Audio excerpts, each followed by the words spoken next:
Primeira coisa, a atenção é um fator cognitivo, humano, tá?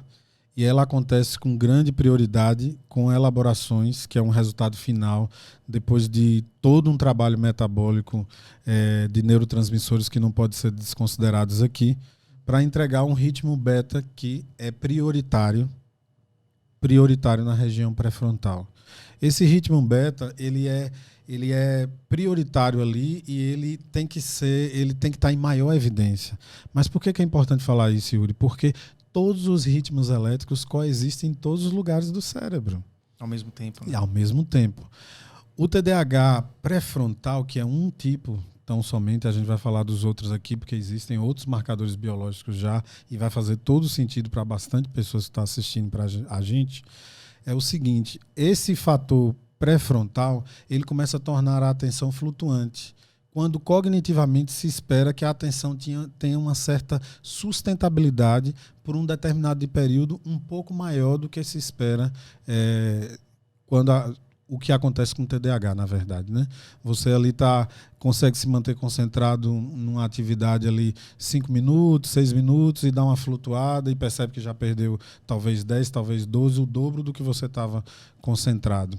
Isso acontece justamente quando há uma predominância de uma atividade elétrica que está mais lenta naquela região, que não é o ritmo beta que determina o foco na cognição, consegue entender? Então a flutuação, essa atenção flutuante, ela acontece basicamente por conta disso. E por que foi importante descobrir isso? Porque o ritmo beta, como qualquer outro ritmo elétrico, é treinável. E a gente pode treinar de duas maneiras. Aí a gente volta para o neurofeedback, que hoje no nosso trabalho não consideramos ser a medida primeira. E eu vou explicar agora por quê e talvez faça bastante sentido. Existe uma técnica que é a neuromodulação. Quando a gente pensa em neuromodulação, a gente precisa pensar em duas coisas, a volitiva e não volitiva. É uma que depende da vontade do paciente, no sentido de que ele se engaje para participar, o neurofeedback é uma delas. E a não volitiva, que o paciente pode estar de olhos fechados, fazendo uma tarefa que ele gosta, assistindo um filme, por aí vai, também funciona. Por quê? Porque ele vai receber uma programação elétrica. A TDCS, por exemplo, que é a corrente contínua transcraniana, ela não tem frequência. Qual a função dela? Despolarizar as membranas neuronais. Quando ela despolariza, é a mesma coisa dela chegar em um quarto, está todo mundo dormindo, dá um grito lá, acorda que está na hora de ir para a escola, trabalhar, estudar, você acorda. Ou seja, a TDCS, ela é um fator excitatório daquela estrutura neuronal, daquela corrente, daquela rede neuronal. Ele dá um start. Dá o start, beleza?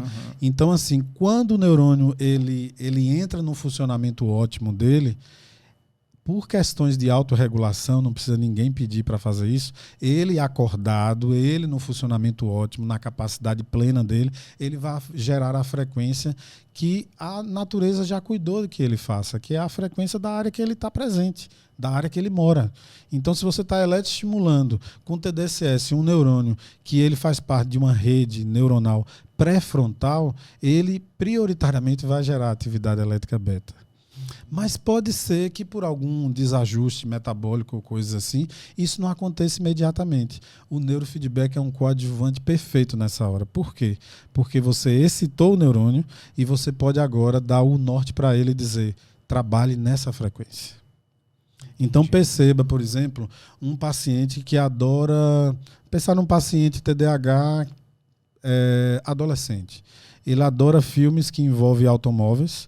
Ele recebe a TDCS assistindo um filme excitante, motivante para ele.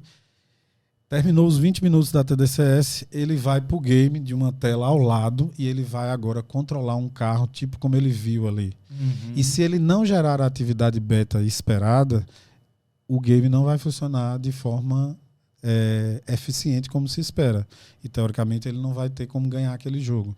Então, ele entra no modo excitatório, não só do ponto de vista emocional e de consciência humana, mas existe um treino neurofisiológico ali acontecendo, porque a gente configura logo aqui atrás no nosso background que aquele game só vai funcionar no funcionamento, na capacidade máxima dele, se ele estiver o tempo inteiro gerando a frequência beta que a gente desejou. E esse que é a recompensa, né? O petisco para o cérebro para ele poder... Exatamente. Ou um exercício, né? A gente pode chamar de treino neurológico, enfim.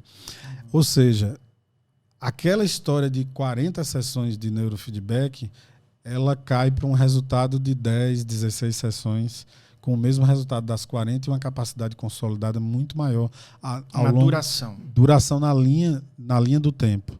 Atrelado a quê? Por que o nome neuromodulação integrativa? Porque esse sujeito ele é mobilizado a mudar o estilo de vida, entender a importância do processo alimentar, entender que ele tendo um cérebro classificado com um funcionamento padrão TDAH, ele precisa entender que existe especificidades que, se ele fizer, ele vai alterar o jeito de funcionamento dele. Então, assim, eu costumo muito dizer que na nossa prática clínica, a gente atende muitas pessoas que têm o padrão TDAH e são pessoas transformadas em pluriaptas. Eu entrei aqui, você me recebeu e disse, eu estou fazendo várias coisas ao mesmo tempo aqui. Eu vi eficiência em você. Então, eu vi loucura também. Pois é. Vou ficar doido aqui. Mas pois é, mas você é pluriapto. A gente já pode pensar assim, tá certo? Então, assim, quando que isso é possível? A grande maioria das pessoas portadoras de TDAH, ela tem uma velocidade de processamento cerebral superior à média esperada. É isso que dizem mesmo. É um tanto contraditório, porque quem está ouvindo a gente pode pensar assim, não, mas não é uma lentidão no córtex pré-frontal, não deveria estar mais... Porque as pessoas associam que o TDAH é alguém que é mentalmente mais acelerado, sendo que, não sei se é com relação às ondas, não é ondas não, é estímulo. Existem áreas subestimuladas no nosso cérebro, que é o que causa os sintomas do TDAH. Exatamente. Então aquela criança que, na verdade, ela está correndo em círculo pela sala de aula, é porque ela não consegue estimular as partes suficientemente do seu cérebro para que ela consiga fazer a atividade que a professora pediu e aquilo ser minimamente interessante para que ela consiga sustentar aquilo, pelo menos até o final da aula. É um balanço elétrico, né? A gente chama a distribuição, que em neurociência a gente chama de conectividade, né? Você precisa estar com todas as áreas cerebrais conectadas para uma conversar com a outra e dizer, já tá bom. Você tá no recreio, pá, brincou, correu, subiu, opa, tocou a campainha. Agora já não dá para fazer a mesma coisa. E não existe esse freio, vamos dizer assim, essa ponderação, justamente porque a área que está responsável por isso está com déficit elétrico ali, principalmente da frequência esperada.